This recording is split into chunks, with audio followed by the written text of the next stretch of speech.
All right. Always happy to have the next gentleman on the program here on Sports Card Nation. And today we're going to kind of wrap up the year as we're into November here, coming down the home stretch towards Christmas and the holiday season. But two guys that kind of tell it like it is. I like to think so, and that's exactly what we're going to do. We'll be all over the board with today's conversation, just kind of talking about different things in the hobby and sort of the again wrapping up the year that was, if you will. But glad to be joined by my good friend Tony De Marzio. Tony, as always, welcome. Thanks for having me on, John. And I'm pumped up after that intro. It always gets me. There you go. It's like a football. Like the coach gives a big speech, and you run out there, and we'll see what happens. But no, here we are. Like again, coming down the home stretch, like I said, and I mean, there's so many different places we can start off. Kind of let's start off with grading, the grading terrain, Tony. And again, take this wherever you will. Sort of what I do with SGC as a bulk subber. We don't have to rehash everything going on there. PSA is kind of moved into SGC locations as well. Some of the subs are down on the SGC side. PSA's got its own dilemmas with different things and whatnot. Um, and then you're someone that owns graded cards, has cards graded. Just where weigh in here on where do you see grading and what's going on in that space. Yeah. So with grading, I consider we're at a point now where it's pre collectors acquiring SGC and post. And I'm comparing how it was before and now. And I think I'm in a dilemma with my son that I think a lot of other hobbyists are having. He has a stack of cards with me that we combined, and we need to get it graded. And we don't have that SGC option anymore for the ultra modern and even the vintage because it just takes too long. And so that gives us that gives us CGC, Beckett, and PSA. And the problem with PSA is that the cost went up, the delays are there, so he doesn't want to send the cards there because he wants to get the cards, you know, in a couple weeks, like what we were used to.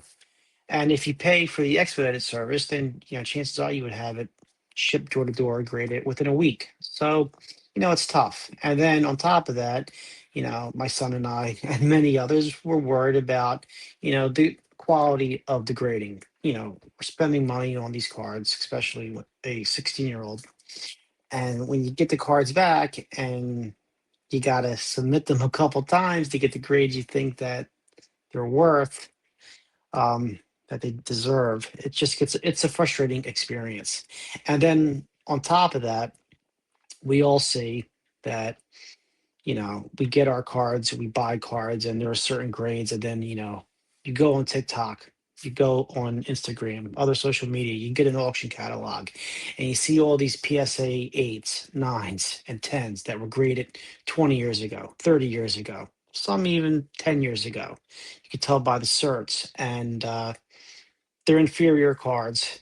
And what's really frustrating for some of us is you see these old certificate cards in newer slabs, so they went through the reholdering process, and you're wondering, like, geez, recently there was a 52 tops Jackie Robinson PSA 8 sold for I think a million, $140,000 in 2021 or 2022.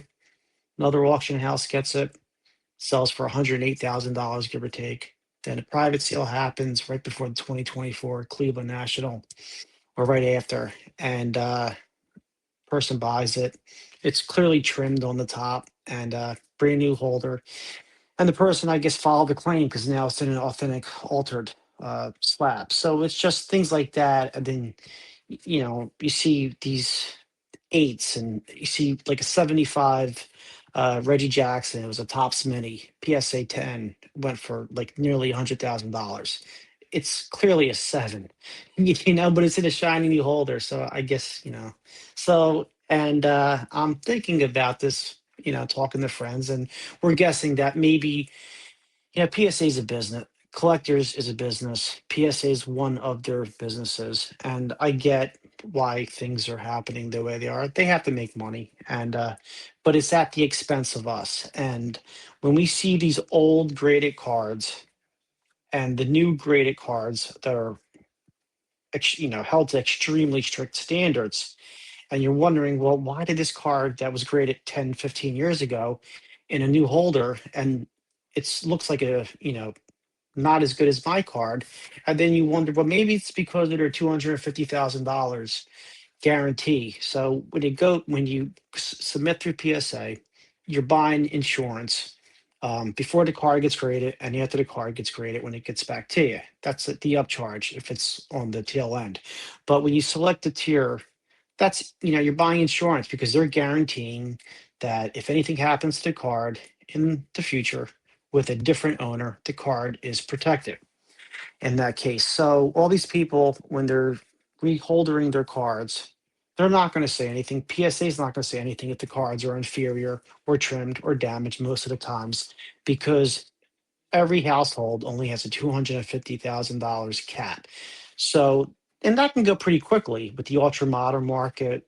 Some of these cards are skyrocketing, like Jaden Daniels before the injury, Herbert, even Daniel Jones has a couple high cards. So, and if you're a bulk submitter or a dealer, then you got multiple cards. So $250,000 payout. So we're hurt there. So, if I have an expensive card and I don't want to I'm not going to get the value of my card if it's over $250,000. Not that I have that, but you won't get it. And at the PSA end of it, they don't want to pay $250,000. It is a problem. So I wish that they would rework that card guarantee, just to be a little bit more friendly to us. And I think that's part of the reason, in my opinion, why grading standards are stricter today than they were yesteryear. Yeah, and because that changes, Tony, right? That brings in the inconsistency. Upcharges I know was a big topic this year. I'm not a fan of them. I don't think people should necessarily be penalized because they sent an expensive card to a company. Matter of fact, to me, and I've had this conversations with these guys that run these grading companies, Nat Turner, Peter Steinberg, before he stepped down. Like these companies should be, to me, like flattered that they're being trusted with a card of this significance. But they're going to tell you, kind of the company lines that there's going to be more labor intensive, more people looking at the cards, more insurance to cover it, to ship it back, and I get some of that. I just think they can maybe do upcharges and not have them be as steep, if you will, Mhm. and whack someone over the head. But I've made those phone calls, Tony, and I might have had this conversation even not recorded with you. I've made those calls as a bulk subber to people who sub with me to let them know, like, hey, I got good and bad news, I guess. The good news is this card got this grade. The bad news is it's going to cost you 85 more bucks, 170 more bucks, 350 more bucks. And I'll, in full transparency, every time I've had to make that call, it's went a lot better than I anticipated. People are like, okay, that's cool. But I myself have been upcharged on one card. I'm not maybe I'm frugal, maybe I'm cheap. I'm not a fan of that. What I'd like to Mhm. see, I'll bounce this off of you, Tony. Mhm. What I'd love to see is kind of like the JSA model, right? When you get an autograph like authenticated by JSA, they're going to charge you based on who it is. So, Bob Feller's going to probably be 30, 40 bucks. I don't have the list in front of me. Mickey Mantle's going to be 150 bucks. Lou Gehrig's going to be 300 bucks. Maybe in these upcharges can kind of be like, hey, if you're grading, a Mantle 51 Bowman and it gets over Mhm. this, it's going to cost you this. and maybe they can sort of have a price thing, even when you're entering them in the system. Like, just be aware that if it falls into this tier, this is going to cost you this much. If it goes past that tier, now it's going to cost you even more. A little bit upfront pricing, if you will. I think that Mhm. would, to me, that would be better, and they would still get more, or even do like a flat rate. Like, hey, a 51 Bowman, and I'm using that card as sort Mhm. of the poster boy here. Yeah, Like an because instant Jordan because we rookie. all You, because we all had that card. yeah, it's right behind me, invisible. You can't see it. But insert whatever iconic card you want, right? Hey, Yeah. this card, or even come up with a flat rate. Like, hey, you're subbing a 51 Bowman Mantle, instead of it being $30, it's going to be $100, whether it Hmm. gets an authentic or it gets a seven. Like, it's a Yeah. $100. Every mantle that comes through here, we're gonna have to charge $100 for it. Even if it's like turns out to be a fake, that's the risk you have to Hmm. like decide you want to take. So I'd rather see that than sort of the upcharges afterwards. And Hmm. I know I've talked about it on my podcast before. Um, that's my but it's funny because when I've made those phone calls, Tony, like I said, people have been pretty really really good about it, and Hmm. probably better than me being on the other end of that phone call. But you know, uh, you're way in there, and then there's a lot of people saying, "Hey, the end is near for SGC." As someone who loves SGC, full disclosure, sponsor of this podcast. Someone I use, but I used them before they were sponsors. I always say I don't want to see them go away. So where do you see that going? And your take on up Hmm. charges? So, for anything that would make the grading process simpler, more simplified and more cost effective for both the business, um, the grader, and us. I just think that right now, with what we're dealing with, it's like it's the strategic game right now. It's like, you want to buy a stock or you want to buy a car, but it's the wrong time of the year to buy the car because maybe it's the start of the summer. And that's what grading to me feels like now. We're in a hot market. Cards are, really near the tops. I mean, a lot of cards have surpassed their even COVID highs. And I'm thinking, well, I'm has, I got a, bird magic and bird and magic rookie card here, and it's raw. My son picked it up at a show years ago, and I just never thought about grading it. And I'm talking to him about grading, and I'm like, Anthony, sure you want to grade this now? Because if you send it to SGC, who knows how long it's going to take. If you send it to PSA, yeah, you might get upcharged, but here's the thing. It's just probably like a mid-grade card, but let's say it graded higher. Well, the market's high right now, so that upcharge is going to be higher today than it may be a year from now. I know it's definitely higher now than it was a year or 2 years ago. So now you have to time in, do I really want to get this card graded now when PSA is going to value it more? And then you got to worry about the comps they're using because that's a whole different story. But I just want more. I like how grading was. I had one submission in 2004. The only time I ever graded with PSA till I got back into the hobby. It was my childhood cards. I just did a 10 grade, a 10. Uh, it was a 10 card sub, and it was a very easy process that I remember, even though I filled everything out on paper. But I still have access to that PSA account, and I'm able to see what I had graded those 10 cards. Now it's just you just gotta pick different tiers. Like I was able to get a 72 Schmidt signed and a 73 Schmidt OPG signed. The OPG card isn't worth anything near the 72 Schmidt. And I had to like, do I want to send them out? I mean, do I want to get them graded together? Then I got to raise up one value or raise down one value just to get them in the same tier. Or do I have to do two separate tiers? But then I got to pay shipping twice. It's like, yeah, I'll save on the OPG, I would save on the grading level but then I got to pay more shipping because I'm paying for shipping twice now instead of just the once. So I put them on the same, and I got upcharged for the one card, but the other card I didn't get upcharged because I was nowhere near the value. So it's too complicated, and that's what SGC was doing right. They had two grading tiers. It was simplified, and it just needs to go back to that. But it's a business. Collectors want to go IPO. I think that's it's one of the hobby's worst kept secrets, and they're going to do what any business would do. They have to maximize their revenue, watch the cost, and everything they're doing now is everything I have observed when it comes to a company absorbing another one, and then after a year, you start to see the changes go into effect, and then we're at the cost cutting phase now, and they're still trying to maximize revenue. Maybe we'll see change after the IPO. I'm not sure, but whenever that is. But that's my guess. Where it's going, I think SGC is going to go away soon.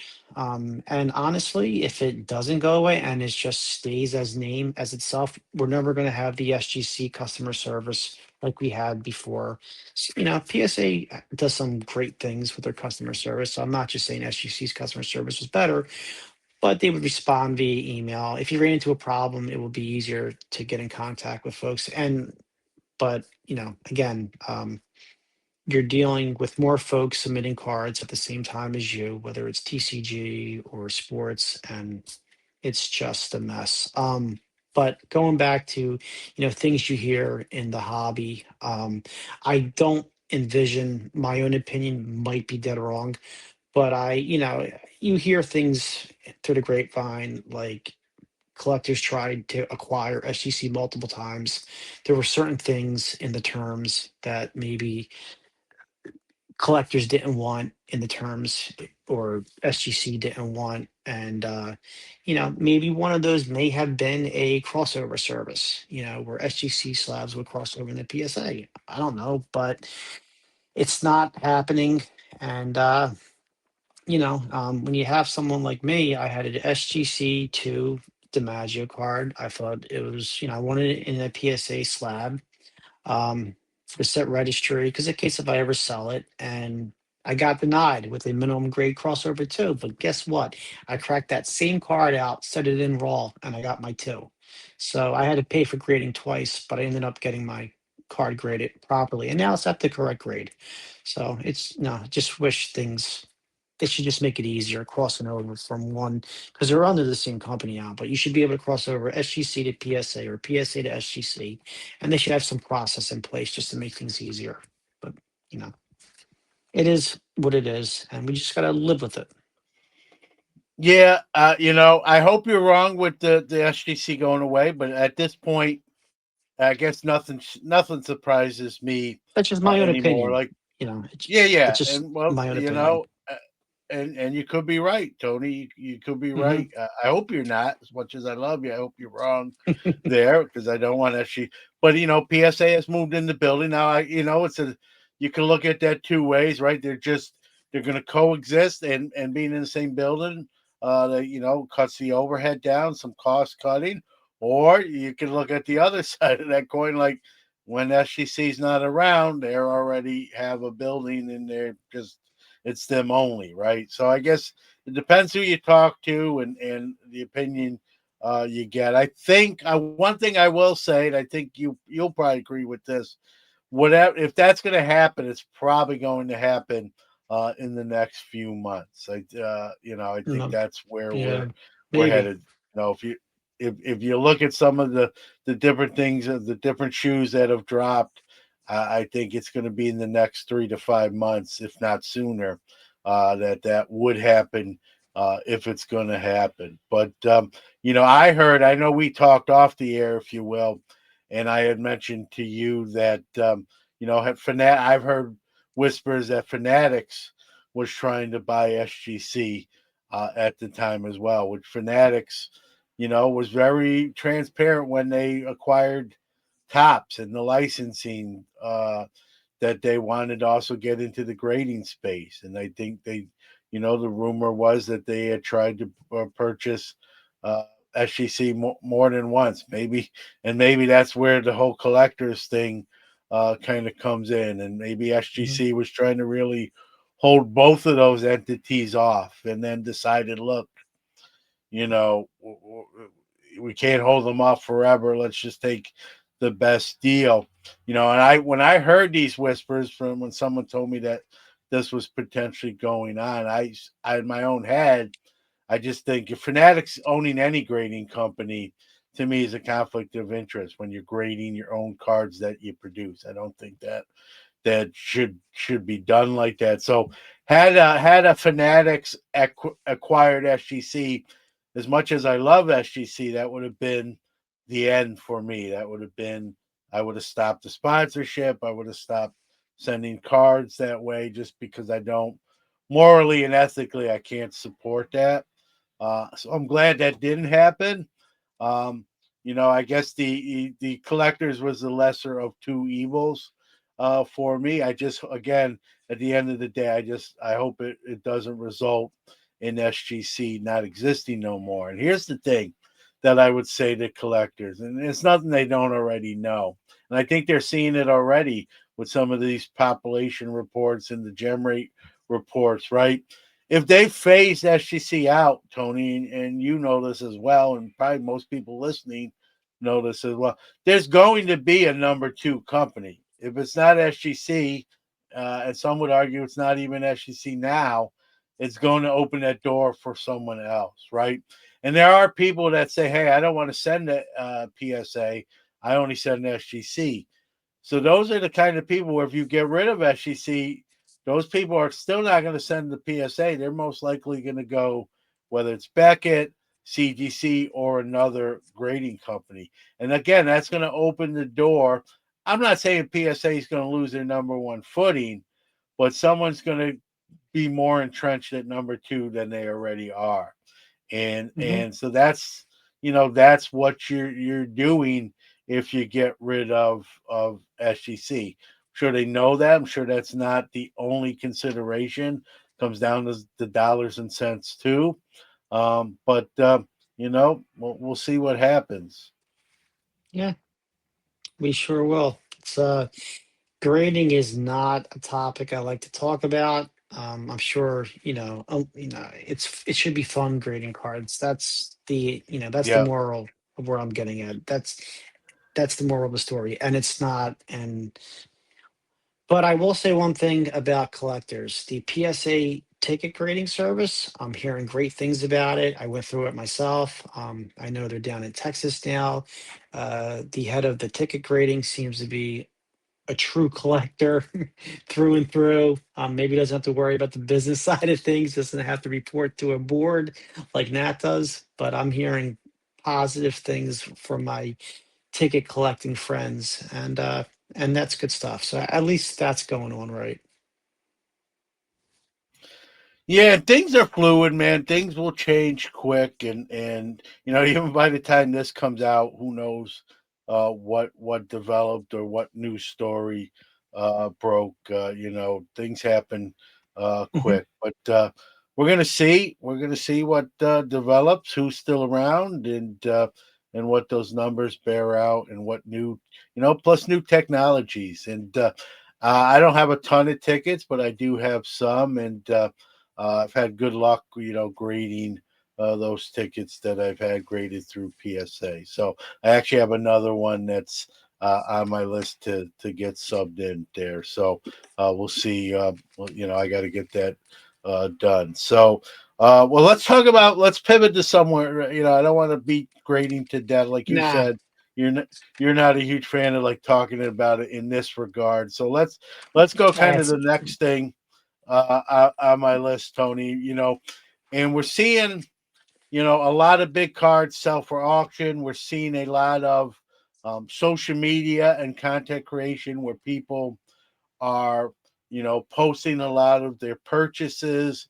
And, some people will call it a flex. I mean, I post cards, you post cards, but, some people are really like, I don't necessarily play in that upper echelon space. I have a lot of nice cards. Some of them are behind me on camera, I see but 'em. but we're talking about real big boy cards, and some, people use the word flexing and that sort of thing, and I guess it doesn't bother me I'll just say this. I guess when it becomes more about, look at me, and not and more less about the card and more about the person, if you know what I mean. Mhm. And I think in today's day and age, right, we're seeing these news stories where stores are getting robbed and broken into, and in some cases even robbed in opening hours, and zip tying a store manager and putting them in the back of the store and then taking what you will, right? We see stuff getting stolen at the National and other shows in broad daylight, right? I'm always leery, and again, I don't even have some of the cards I'm kind of referring to. I'm always leery about posting that too much, right? And I know a lot of people will be like, "Oh man, he's just showing off," or and that sort of thing. Kind of where do you fall on folks that do this? Again, it's a free country, right? Yeah. People can post what they will and want. Um, but it's, I think I always try to. I guess I'll say this for in defense of myself. Yeah, I'll post my Jackie Robinson rookie sometimes. It's a 1.5, but I'll post a $30 card and a $40 card and a $10 card that I like too. I try to get, sort of run the gamut where it's not all, high three figures, four figures, high that kind of stuff.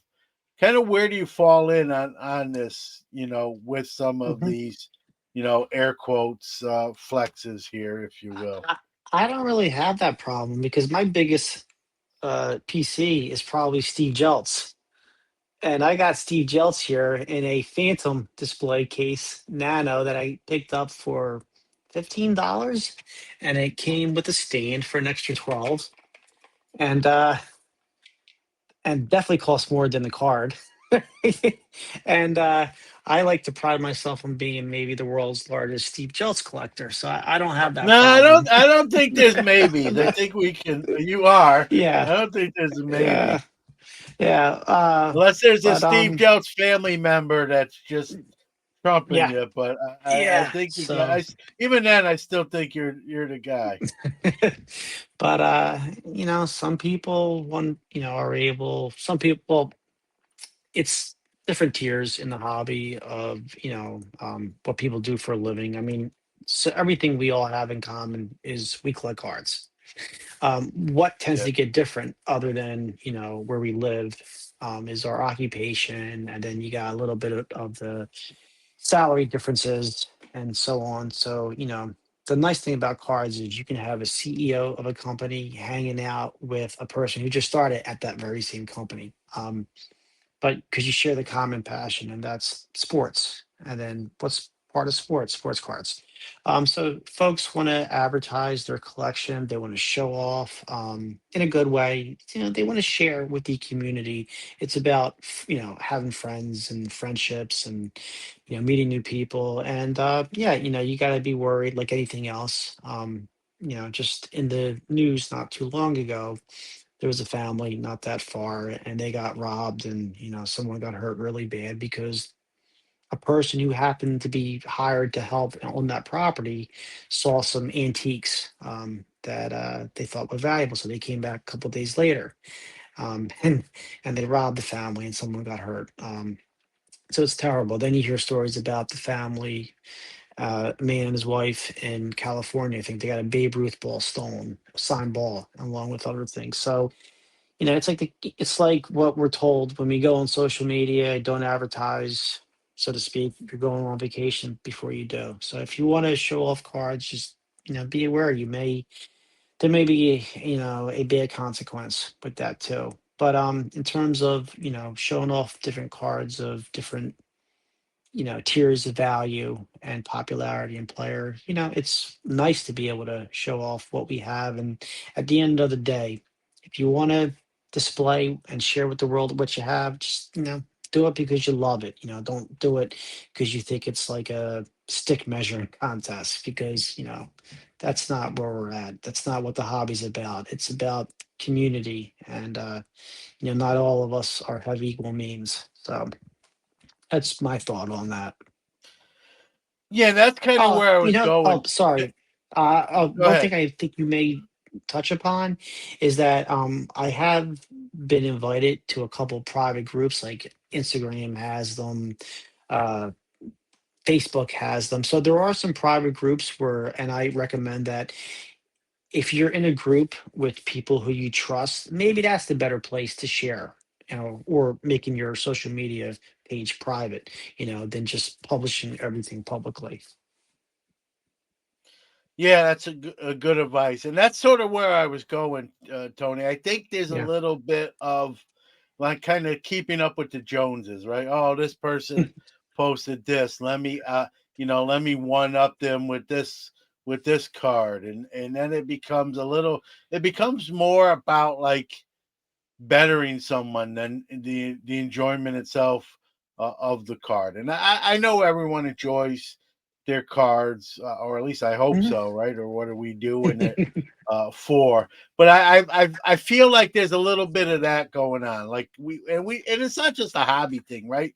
We see that sometimes in the sneaker market. I know we talk even in the watch market, Mhm. and anything collectibles in the art world. I think there's a little bit, oh, like, yeah, that's nice, but check this out. I got you there. And I think that's where it becomes a little personal, and goes kind of against that community grain, if you will. And Mhm. that's sort of where I sort of fall. And I'm even like and I know I've told you this before. I'm sort of cautious of how many cards I post because I don't want to come across as like, like, oh, John's showing another, four-figure card again. And to some four-figure cards, like I don't even want to, that's beneath me, right? And for me, that's sort of like my highest level. So like you said, everyone's got a different sort of level, budget, discretionary income. And I think we have to be careful. We have to be cognizant. I don't want to say careful. I think we have to be cognizant of that. I know I told you Mhm. a story where some of my content is doing a review of a show I set up at, and one of the first ones I ever did where I did that sort of content, I actually disclosed how much money I made at the show. And I had a gentleman fairly politely email me and said, John, I'm on a small budget. If I buy a $30, $40 car, that's a big deal to me. And you're throwing around, hey, you made so many four figures at the show. And it sort of rubbed me. I like you, but it sort of rubbed me the wrong way hearing you talk in those terms. And obviously, I didn't do that to make that person feel bad or feel lesser. But it wasn't really until I got that email from this person that I didn't even think about that maybe could be perceived as such, right? And then I felt bad. I actually responded back and like, hey, that wasn't my intent to make you feel inadequate. Like the hobbies of fraternity, no matter what your budget level, I'll answer any question or help you out anytime you want. I didn't, and so I actually apologize. Some would say, well, you don't really owe an apology. But listen, he felt bad after hearing what I said. And I don't want that to be the case if I can prevent it. So I apologize. Kind of tried to explain that that wasn't my intent. It wasn't to make him feel lesser or lesser part of the hobby. But it also taught me the lesson I learned from it. I always try to learn things as we all do, or hopefully that we all do. Tony's like when I did future sort of show reviews, I stopped. Like I'd say the show was excellent, or I had one of my best shows financially, but I left off. I stopped giving out figures or saying how Mhm. much I intake, and just to prevent that from happening again. And I just thought if one person is emailing me saying that rubbed them the wrong way, how many didn't email and it still rubbed them, the wrong way. So I just didn't want to upset people.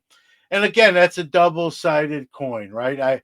I stopped giving out those figures in subsequent like Well, card show yeah, I think you reviews. only did it once. I think it was a Yeah, yeah. one-time thing for you. So yeah, I mean, Yep, but it's funny because I stopped doing it, and then every once in a while I'll get someone who will email me or DM me, Tony, and say, "Hey, why aren't you saying what you make? You're saying it was a great show. How much money did you make?" And then I respond back to that person saying, "Listen, some people don't want to hear that, or it rubs them the wrong way, so I stopped doing that." And most people will respond back, "Okay, I get that, makes sense." And every once in a while, someone will respond back and say, "Well, tell me in the email. I'm not going to tell anybody." And I mm, still don't do that because I just don't want. You know what I mean? They could say that, and then you say what you make, and then they'd be like, you know what I mean, whatever. So it's neither, to me at the end of the day, right? It's neither here nor there. If I said, "Hey, the show was great," it was great. If I say the show was not great, didn't do well, then it is what it is. And then I don't just talk. It's a card, as we all know or should know, right? And I know you know this, Tony.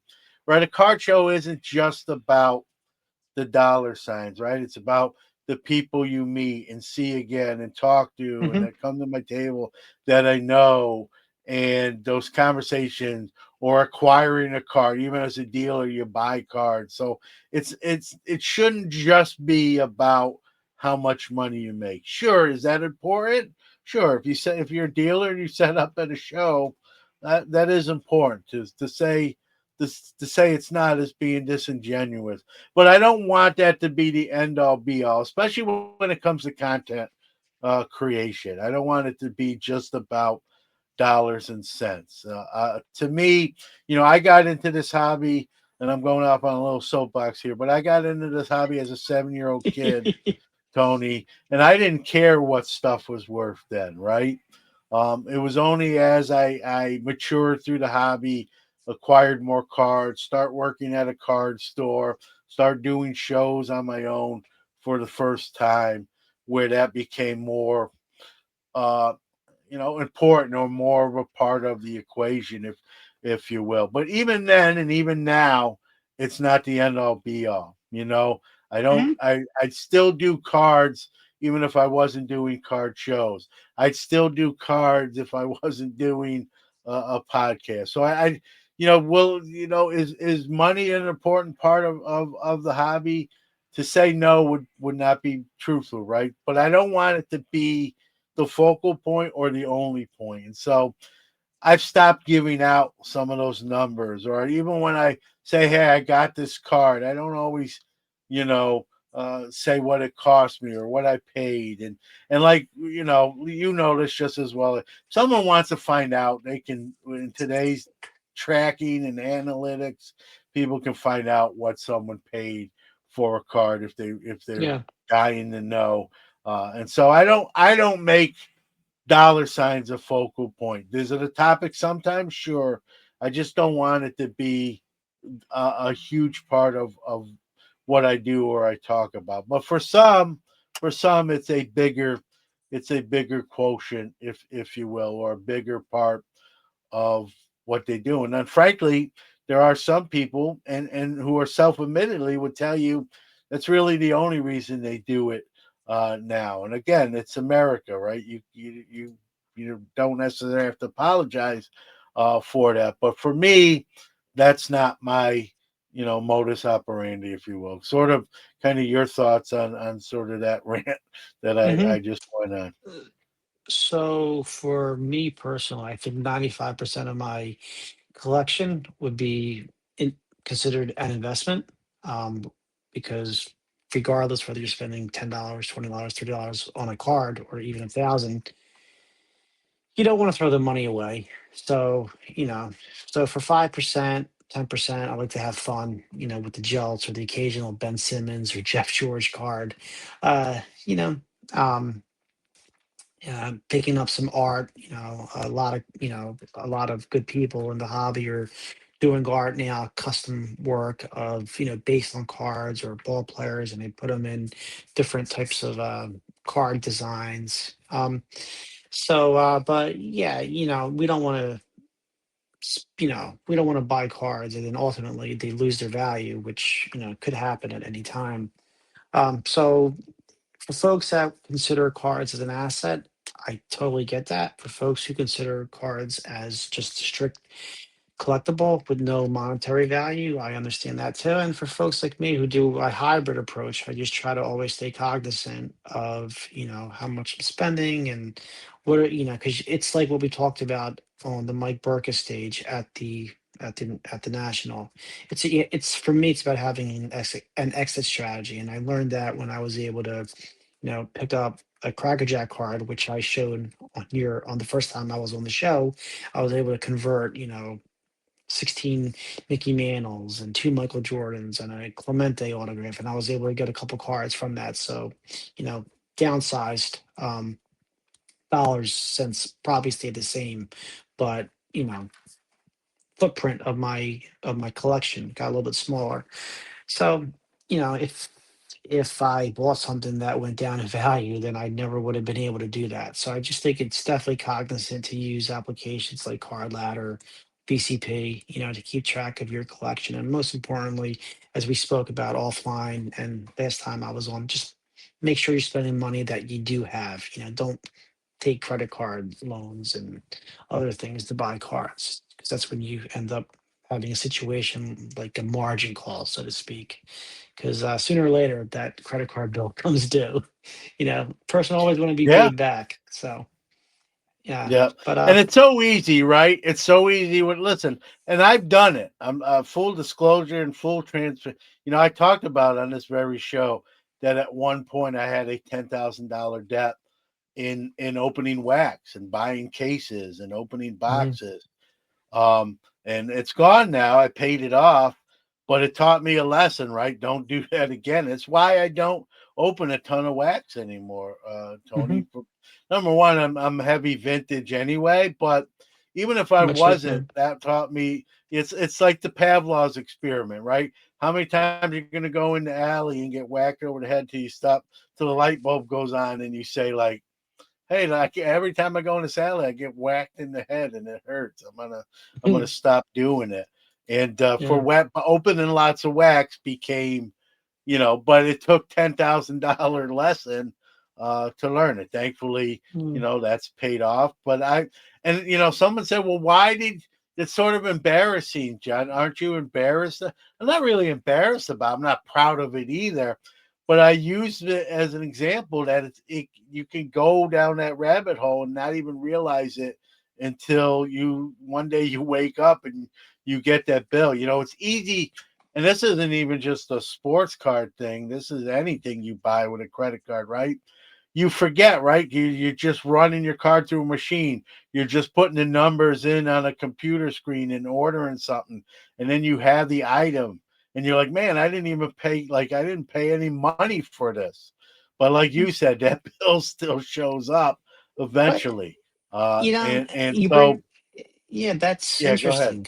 No, I was gonna say because you talk about the wax, but even I think you mentioned how we're both vintage collectors. 'Cause that's what our main focus is. And even with vintage cards now, we're seeing peaks and valleys. Like take that Baltimore News Ruth, sold for 7 million, round it at one auction, and then it gets sent to another auction house and it sells for $3 million less. So it makes you so not everything is safe. And heavens Yeah, forbid that person or company, whoever bought that card at 7 million and they had to take that $3 million loss. I mean, imagine if they had a loan against that.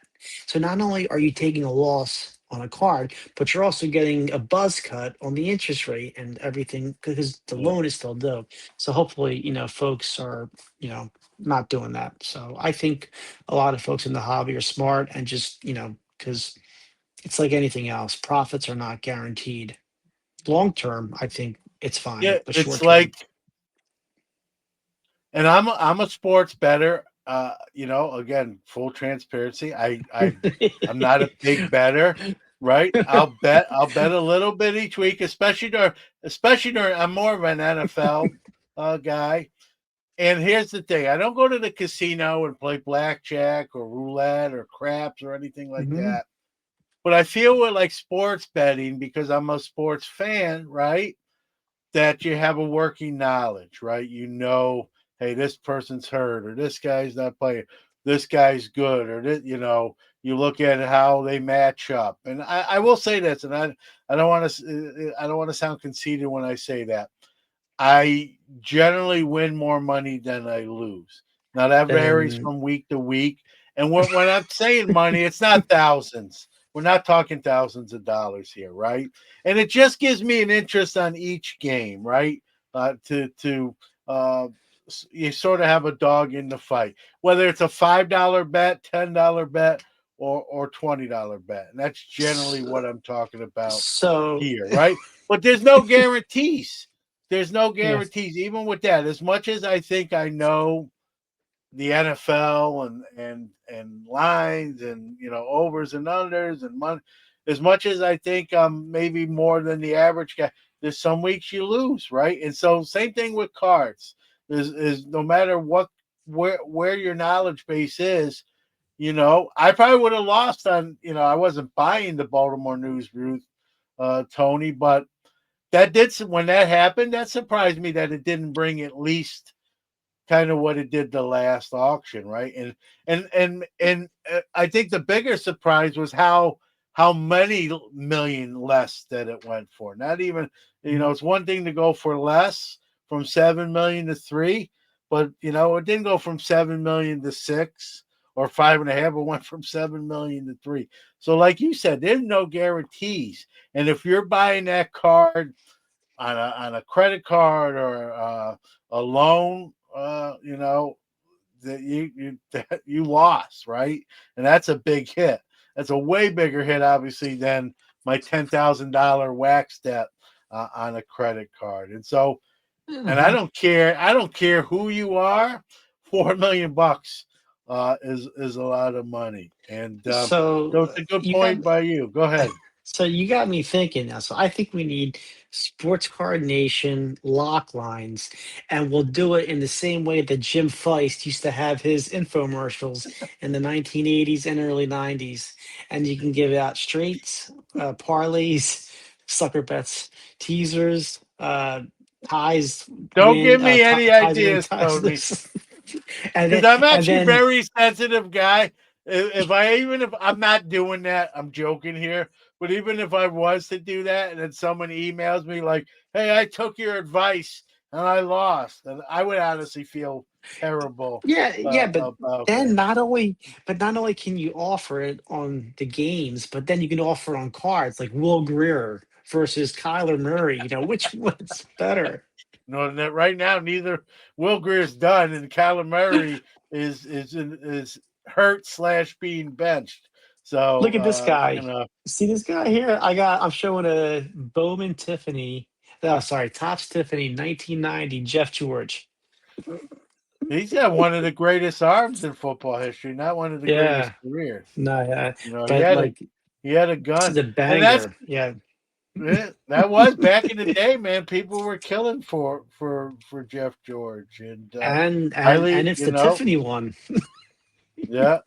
So there's the cautionary tale, right? That you mentioned Jaden Daniels earlier, right? Who I think's a great Yeah. quarterback, but now Hmm. he, in a game that was a blowout, Dan Quinn left him in. He got a serious injury, and Oh, he Dan should Quinn. he he should be fine. Like after he rehabs and comes back probably next year. But you don't know. What if he's a different quarterback from the after the injury? You just like that stuff. You feel terrible. I don't even care. Like I'm not a Redskins or Commanders fan. I still say I'm not a Yeah, I still call Commanders them fan, Redskins but too. I still call yeah, Chargers San Diego, so it's all good. yeah. So I'm not a fan of the Commanders, but like by all everything I hear about him, he's a great kid, great Yeah, guy, and you don't want to see that. And you hope everything's yeah, okay, and but that's a cautionary tale, right? We've seen this before. People blow out knees, and and different things, and even with Tommy John surgeries, right? As they've got that down to a science, but sometimes guys are not the same even after that surgery, and Yeah. so there's no guarantees, and that's you got to be careful. But speaking of that Baltimore's news, Ruth, let's piggy a little bit back off of that. Do you think that's an indicator of maybe where the vintage market is going, or you think it's just an anomaly, if you will? Well, cards of that price are in a whole different league of its own. So we're talking, Wagner, high grade 52 tops mantle, 51 Bowman mantle, high grade. Uh, Apparently now you got LeBron cards going near that high, the shine index or whatever they're calling that. Um, I think it's a cautionary tale of a person has a tremendous card, and auction houses like big cards, maybe not as much as before, but and when you're a seller, a consigner, I should say, and you have a card of that magnitude, you could probably wheel and deal, negotiate rates, reserves, whether hidden or known, and maybe you can even get like what you think is a lowest price like you would accept, like when Ken Golden had, when he tried on his TV show, tried to get the Wagner at a certain price, and he guaranteed a price. He also guaranteed a price on a Jackie Robinson jersey during the first season. Well, maybe if it's such a special item, you can guarantee a price, and if the bidders don't get it, maybe the auction house buys it. I have no idea, but I know Heritage had a problem with a 7980 OPG box that went unpaid. So they had to they had to pay it and then relist it again. So yeah, who knows? But cards like that, it's a whole different ball game. That's like the major leagues. Yeah, yeah, no doubt, no doubt. Well, coming Probably down more the like home the All stretch Star here, game. Yeah. yeah. Let's talk about something. I try to be like this. I know you're like this. Like you're a person that is very thankful. Someone helps you out or does you a solid. Hmm. You make sure to say thank you or acknowledge it. Right. I do that. I'm fortunate that I have a platform. Even writing for Sports Collectors Digest. Um, you know, uh, my editor said, "Hey, the first piece, introduce yourself to everyone. Like, hey, I'm going to be writing this monthly column. This is who I am." And he didn't say to do this, but one of the things, if you read that first piece I did, I literally made sure that like anyone that's coming up, from my grandfather who bought me my first pack of 1979 Tops baseball, to a store owner named Rudy who gave me my first job, if you will, in the hobby, working at his card store, um, and then all the way and on up. I made sure to acknowledge all those people when someone does something, even now, I always try to thank them publicly and even privately, and usually both. And it's just how I was brought up and raised that, yeah, we can work hard and do things ourselves and achieve things ourselves and accomplish things ourselves. But it's not all that. Sometimes you need a little help, you need a little luck, even sometimes.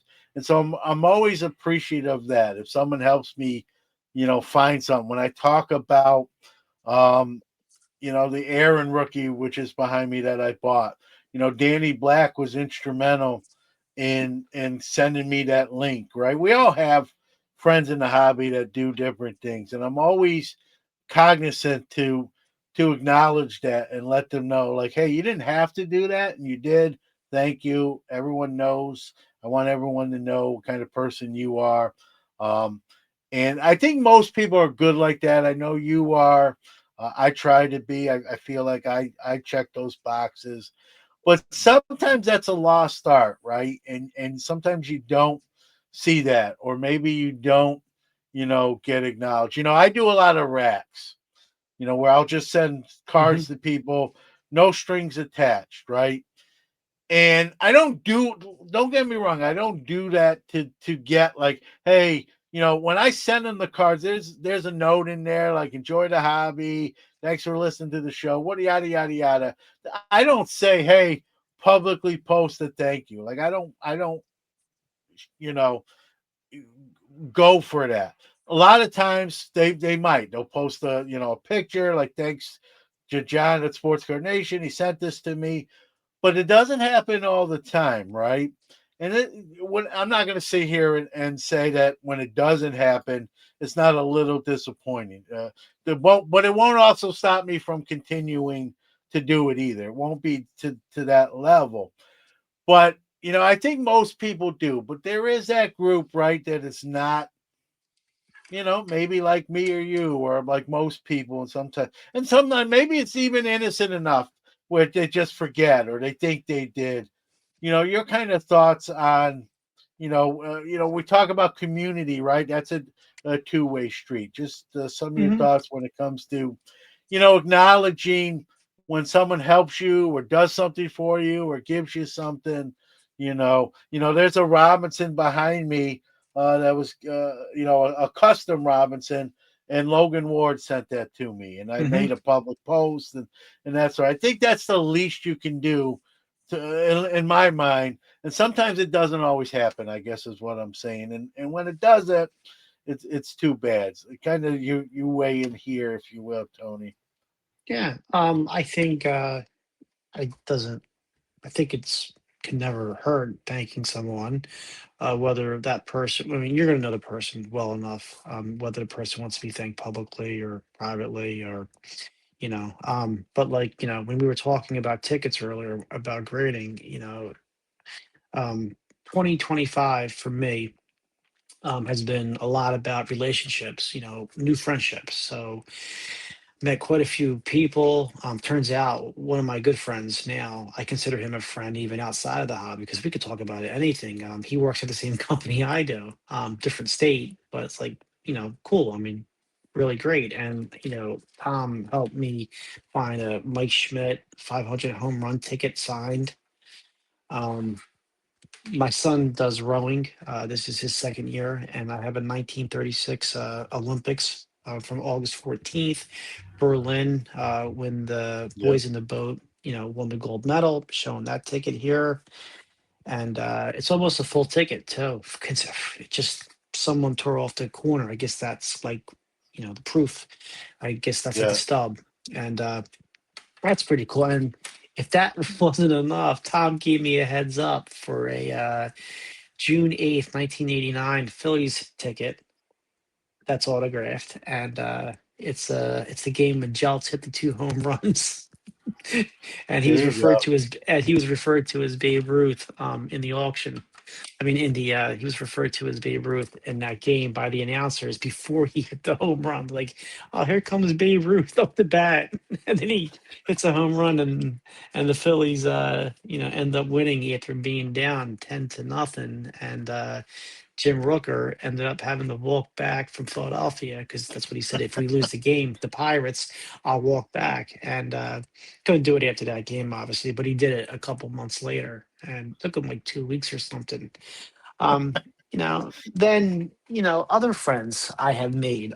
As you know, I'm a Clemente collector, and SKY, he's on Instagram, SKY Paintings. He does wonderful work. Like here's a Clemente for mayor, and instead of saying Bob Clemente, it says Roberto Clemente, and then he did a Eddie Goodell, after modeled Yeah. after 52 tops, and one of my favorite cards that I probably never owned is the Nat Lajoie from 33 Gaudi, which came out in 34. Um, Here's that little piece of art that he made. And he also helped me out. Um, he was at the Boston Shriners show, and he saw a Joe Wood card. And I said, even before I said, hey, if you see Joe Wood card, Just let me know. Give me a heads up." And he texted me. I'm like, "Yeah, I need that." And as it turned out, it was from Stan Locke. And I know Stan from the Philly show and the National. He's the dealer who bought the mantles from me at the Philly show that enabled me to buy the Cracker Jack cards. And I go, "Yeah, tell him that, tell him," because my friend was talking to him, and I told my friend, "Just tell him this is Tony from Philly, like I'm some bookie," and Stan said, "Hey, it's Tony." I said, "Yeah, yeah, I can do that price," and there's other folks in the hobby, like I look at what I have curated, since being out of the hobby for 35 years, and like 90% of the favorite cards in my hobby, regardless of value, are things that were recommended, preferred. People found it for me. And we're talking Yeah, everything about from Joe Wood to Steve Jeltz to yeah, Olympic stuff, and Nolan Ryan, Sandy Koufax. So, it's my favorite cards. The vast majority of them easily came from recommendations. So, if that person feels comfortable, I'll put a little, if I post about it, whether in a private group or publicly, I'll definitely thank that person. It's just who I am. That's how I am. yeah. That's how I am, and it's a good point. Like I've had people send me something, and sometimes they'll be like, "Hey, listen, don't." I've had, and I will again. I'm not going to mention names here, but I've had someone send me something and say, "Listen, I wanted to do this for you, but do me a favor. Don't even. I Hmm. know how you are, John, and you would normally like publicly post and thank me. I'd rather you wouldn't because if someone sees it, like I didn't send them something, and Yeah. then they might get rubbed. So I know you appreciate it. You don't have to make a public post. I'm not going to be mad. I actually don't want you to because I just don't want other Yeah. people feeling like I don't like them or whatever the case may be. And so I won't if they, but and if I do, I usually will ask the person, "Hey, I'd like to publicly acknowledge this. Any objection to that?" And most of the time, people say, "No, Yeah. that's great." But every once in a while, someone say, "No, you don't have. I don't need that. I didn't do that for that reason and that sort of thing." I know when I send things, I never shill, if you will, to like, "Hey, do this." Um, You don't you and don't it's show wait, wait, hold on. no, You and don't listen, show we're not gonna you no not no on no this no no no no episode. no no no no no, you don't show thank yous? Ah, come on, man. No, Well, you know, that's a whole speaking nother of topic when we use the word chill. But speaking of so I thank you, don't. I just have Go to ahead. interrupt because I know we're running out of time, but I was talking with another friend who I made this year, Ray from Philly, and we're talking Yeah. about the Basketball Card Hall of Fame. And Ray and I just want to thank you again for. I know I wasn't able to make the episode. I was a last minute cancellation. Had to go on the DL for that night. Last minute scratch. If we're talking about the ponies, but thank you for helping us with promote that Basketball Card Hall of Fame, the vintage and the modern eras. And it was great having you on, or actually you having Ray on. I was going to say having us on, but I was there in spirit. And sharing your ballot votes for both eras, and thank you for that. We really appreciate it. Well, number one, it's fun, right? And I know I talked to you about this even like not recording, right? I believe in that. I think it's important. It's fun. It gets people part of the process. They get to weigh in on what cards they want to see. That would and I vote on. I do the football and I do the baseball as well. The basketball one was the first, and I'll probably do this going forward too, Tony. That was the first time I actually shared what I voted for. So I think it sets the precedent now. I'll probably do that. Going forward with the other sports card Hall of Fames. But Ray and you guys and everyone, I know there's different guys involved with the different sports. Hmm. You all do a great job. Ray spearheads that, and I think it's important. It's fun, right? We get to weigh in, and right, we have a Hall of Fame for everything. We have a dessert Hall of Fame, right? We have a dessert Hall of Fame.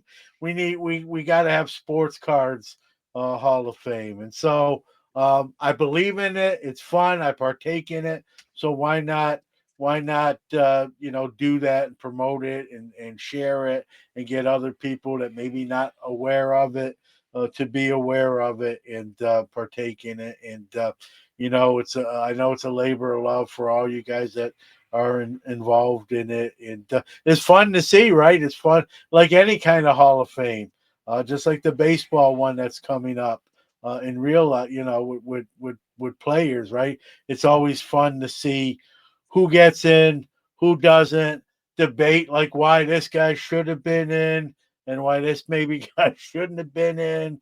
As long as it's done in good spirit and doesn't become personal, right? That's all fun to do. And same thing with sports cards, right?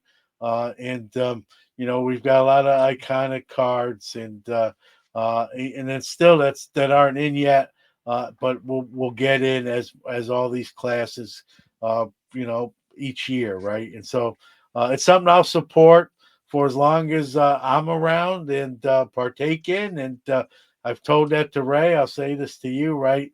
Um, just give me as much notice as you can, and we'll get you on, and we'll go through the candidates and let people know to get rock your vote and get your votes in and see if your cards make it in. It's all fun, and that's what the hobby's supposed to be at the end of the Hmm. day.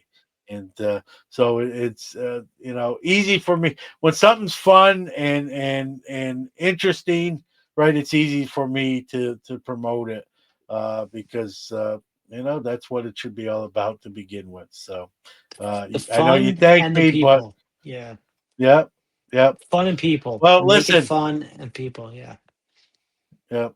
Well, Tony, I appreciate it, man. We could probably do 3 hours. We didn't even touch on everything. We hit a couple of the big things and whatnot, and we'll do it again. And we won't wait to the end of the year when we do it again. We'll do it sooner, like we usually do. So I always give the guests kind of share your social medias or anything you want, and so people can find you and see what you Yeah. post and all that fun stuff.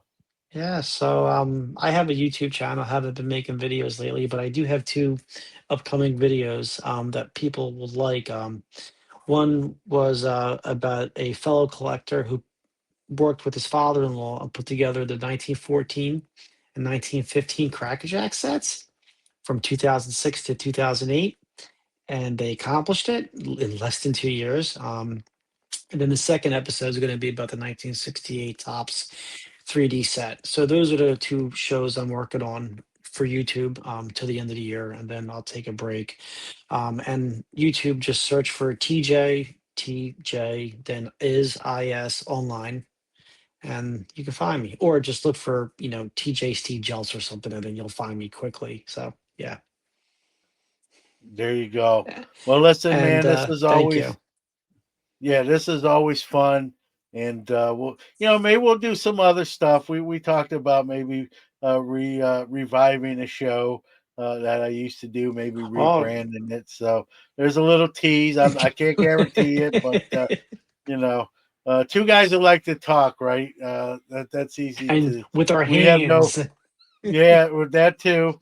So we have no trouble, filling time, and we have a blast doing it. So Tony, as always, Yeah. appreciate you making some time and coming on and chopping some stuff up. And for as much as we talk offline, it's always fun to do it Hmm.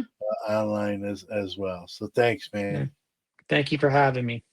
Appreciate it. All right, we'll see you.